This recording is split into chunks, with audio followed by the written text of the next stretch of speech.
Saudações filosóficas! Eu sou o professor Kraus e você é o meu convidado para uma breve, porém muito significativa aventura pela filosofia contemporânea. Hoje nós vamos falar sobre um dos mais importantes pensadores contemporâneos e que, curiosamente, muita gente não conhece, mas ele é muito importante. Vamos falar sobre o pensador alemão chamado Hans Jonas. Então, solta a vinheta.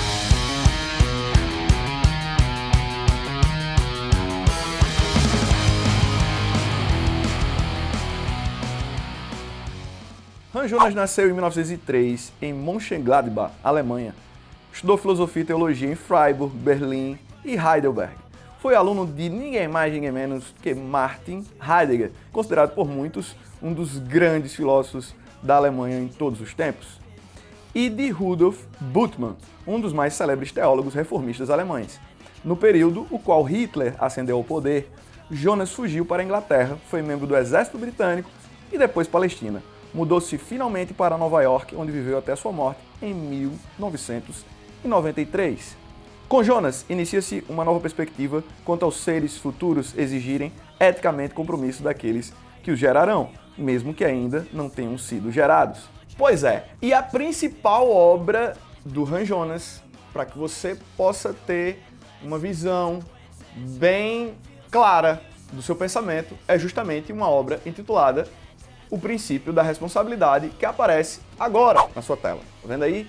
Essa é a obra fundamental. Basicamente, Hans Jonas estava preocupado com a visão de que a ética, a construção da ética leva em consideração necessidades do mundo atual e, consequentemente, da geração atual, das pessoas, literalmente, efetivamente das pessoas. Quando nós estamos construindo conhecimento e ciência, embora muitas inovações elas vão projetar a gente para o futuro, o que Jonas traz de reflexão é que nós não necessariamente estamos preocupados com as gerações futuras. Nós estamos analisando os impactos das inovações que a gente consegue no presente e que vão afetar o futuro, pensando apenas no ganho presente. Olha só, então a elaboração da ética, não só do ponto de vista jurídico para as relações sociais mais corriqueiras do cotidiano, mas a constituição dos limites, das fronteiras, do que a ciência pode fazer, até onde a tecnologia pode ir, de acordo com Jonas, estão comprometidas prioritariamente com o presente.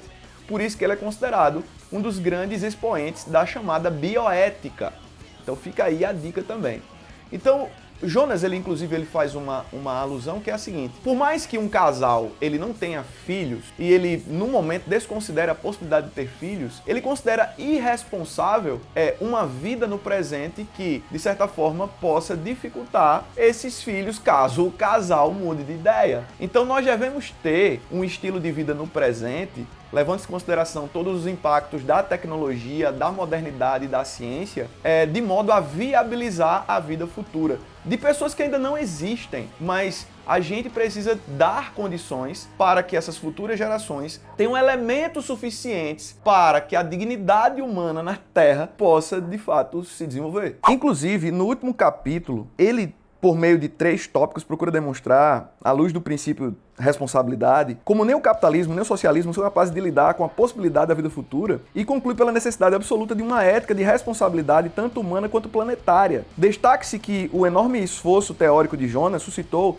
e ainda suscita muitas polêmicas quanto aos pressupostos evocados pelo próprio pensador alemão. O medo de ferir as gerações futuras como um princípio ético absoluto, a tecnologia como uma face onde a possibilidade da catástrofe é maior do que a possibilidade de evitá-la, as utopias políticas vigentes como incapazes de lidar com o futuro e a sua leitura das perspectivas éticas clássicas e modernas como relativas exclusivamente às relações éticas presentes ou próximas, incapazes de lidar com a possibilidade de vida futura. Então, os principais críticos do Jonas vão dizer que ele é um tanto quanto pessimista, porque ele leva em consideração, de forma um tanto quanto radical, a uma certa incapacidade, uma limitação muito debilitante da consciência humana do mundo atual para compreender, de fato, e não não só compreender, mas se comprometer com as gerações futuras. Então, em suma, principalmente para você que está se preparando para o Enem, você tem que lembrar o princípio responsabilidade elaborado por Han Jonas como base para a bioética no século XXI, embora com ajustes, mas ele abre